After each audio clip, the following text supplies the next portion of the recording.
Welcome to office zone. আজকে msexcel এর find and রিপ্লেসের একটি ম্যাজিক শিখব। তো ম্যাজিকটি হলো, দেখেন আপনার কোম্পানির বস আপনাকে এমন 1000 ডাটা দিয়ে বলতে পারে যে তুমি এই যে এখানে XYZ ABC আব্দুল নোমান এগুলো যে আছে এগুলোর নামের পাশে কোম্পানি অ্যাড করতে, মানে যেমন XYZ কোম্পানি হবে, ABC কোম্পানি হবে। তখন আপনি কিভাবে করবেন? তখন তো আপনাকে বলবে যে 5 মিনিটে আমাকে ফাইলটা সলভ করে দিতে।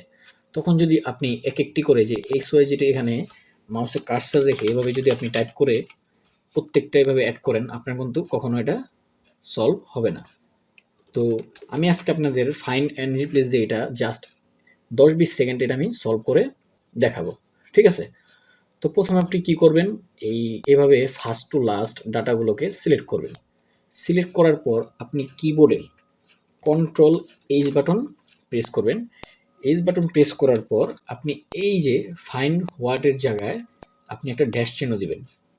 হ্যাঁ, আমার যেহেতু দেওয়া আছে, তো আপনারা ড্যাশ চিহ্ন দিয়ে আপনি এখানে রিপ্লেসে উইথে যে এখানে আপনি কি করবেন, কিবোর্ডে একটা স্পেস প্রেস করে আপনি এখন আমরা কি অ্যাড করতে চাচ্ছি, কোম্পানি। তো আমি কোম্পানিটা লিখে দিলাম। লিখে দিয়ে আপনি জাস্ট কিবোর্ডের ড্যাশ বাটন প্রেস করে জাস্ট রিপ্লেস অলে ক্লিক করবেন, ওকে এবং ক্লোজ। দেখেন খুব সহজেই আমার কিন্তু কোম্পানিটা 10-20 সেকেন্ডে অ্যাড হয়ে গেছে, ঠিক আছে? তো আপনি খুব সহজেই কিন্তু ফাইন্ড অ্যান্ড রিপ্লেসের মাধ্যমে, যদি এখানে 1000 নাম থাকতো আপনি কিন্তু 1000 কোম্পানি অ্যাড করতে পারতেন, ঠিক আছে? তো ভিডিওটি যদি ভালো লেগে থাকে অবশ্যই সাবস্ক্রাইব এবং লাইক দিয়ে পাশে থাকবেন। ভিডিও আজ এ পর্যন্তই, সবাই ভালো থাকবেন, আল্লাহ হাফেজ।